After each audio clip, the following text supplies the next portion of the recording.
This is the WJTS News. I'm Bill Potter. In tonight's news, the next total solar eclipse is just a few years away. A houseboat caught fire on Patoka Lake Sunday.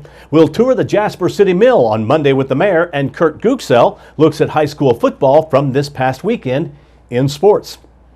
Okay, today, did you catch the eclipse? Well, if not, not to worry. The next total solar eclipse is passing over our area on April 8th of 2024. Now, that's less than 7 years from now. Today, residents across the tri-state were treated to a total solar eclipse, or in most areas, 97%, unless you were a little more south, in which the sun was completely obscured by the moon. Local residents, libraries, and businesses paused to view the phenomenon today. Some even celebrated a special eclipse event. The Jasper and Du Bois public libraries held the Great Solar Eclipse Viewing Party, and some industries even shifted their workday so employees would be off for the eclipse. This was the first total solar eclipse to fall upon the continental United States since 1979's occurrence, which passed through the Pacific Northwest. This year's eclipse had the distinction of traversing the entire nation, visible in its entirety within 14 states, with its effects observable to potentially more than 300 million Americans all told. The last solar eclipse to be so readily visible from Indiana was in 1918, and the wait for the next total solar eclipse will be a little shorter, just 7 years. A total solar eclipse will once again pass through the continental United States April 8th of the year 2024, and Indiana will be in the path of totality, offering an even better view of the phenomenon than today. Nearly all of the WJTS TV viewing area will be in the path of the total eclipse in 2024, with the path centering on our area over Vincennes, with the southernmost total eclipse area touching Rockport and the northernmost touching just above Terre Haute.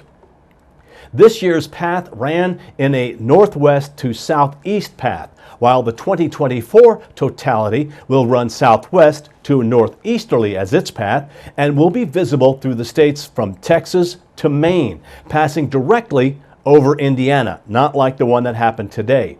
So make your plans now for the 2024 total eclipse, as we will be in the prime area for the event. The 2024 eclipse may be our last chance to view a total solar eclipse in our area, as the one after the year 2024 will not occur until the year 2153. Don't think I'll be around.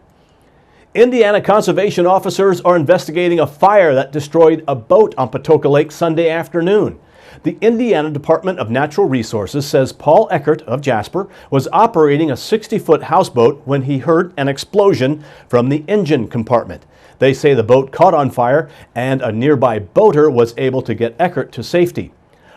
Officers say the boat and its contents were a total loss, with an estimated value of around $90,000. The vessel is partially submerged in the water and will hopefully be removed in the upcoming days. The incident occurred near the Patoka Lake Dam here in Du Bois County. Conservation officers were assisted by the Celestine Volunteer Fire Department and the Du Bois Volunteer Fire Department. Officers say the cause of the explosion and subsequent fire is unknown at this time, and say that the accident is still under investigation. More than 4,000 souped-up street rods from across the country will converge on the Vanderburgh County 4-H Center this coming weekend, beginning on Friday, when the Evansville Iron Street Rod Club hosts its 43rd annual Frog Follies Street Rod Show.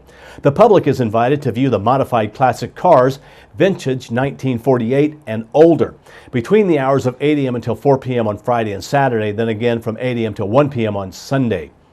Frog Follies is the nation's largest pre-1949 car show and is also one of the Midwest's largest charity events. A portion of each $5 admission, children under 12 admitted free, is donated to local nonprofit organizations, including the Easter Seals Rehabilitation Center. The Indiana Department of Transportation has officially taken over direct control of Section 5 of the Interstate 69 project. The work, previously handled by a private sector group called I-69 Development Partners, has been fraught with delays and was initially slated to be completed last October. The Indiana Finance Authority has wrapped up the supplemental deal between I-69 Development Partners and the state and will reimburse the developer's bondholders for $246 million. The IFA Board and State Budget Committee have spent the last 2 months reviewing the financial plan to complete the transaction, which was first agreed to in mid-June. The authority says it will use highway revenue bonds to pay off the private activity bonds, which will save interest over time due to higher bond ratings through the state versus the developer's ratings. Governor Eric Holcomb says the state is officially in charge of this important project. He says their focus is to complete the crucial stretch of roadway that provides a promising path to economic growth for Hoosiers and businesses in southern Indiana. Section 5, it's a 21-mile stretch between Bloomington and Martinsville, is the second to last piece of the I-69 expansion that is ongoing between Indianapolis and Evansville. A national park in southern Indiana is discouraging visitors from taking part in a scavenger hunt type fad where people paint rocks and leave them in places. The rock painting trend has recently become a problem at the George Rogers Clark National Historical Park in Vincennes. Joe Herron is the park's chief ranger, and he is not a fan of the rock painting fad. Park employees are having to be party poopers and pick up and remove painted rocks left in the park that honors a Revolutionary War hero because they aren't consistent with the National Park Service's "leave it as you found it" policy. Herron says the rocks have also been placed at the bottoms of the park's stone stairways, creating a tripping hazard. Stay tuned. Joy Holt has a special Monday with the Mayor featuring a tour of the Jasper Mill. Weather, sports, and Inform are still to come on 18 WJTS News.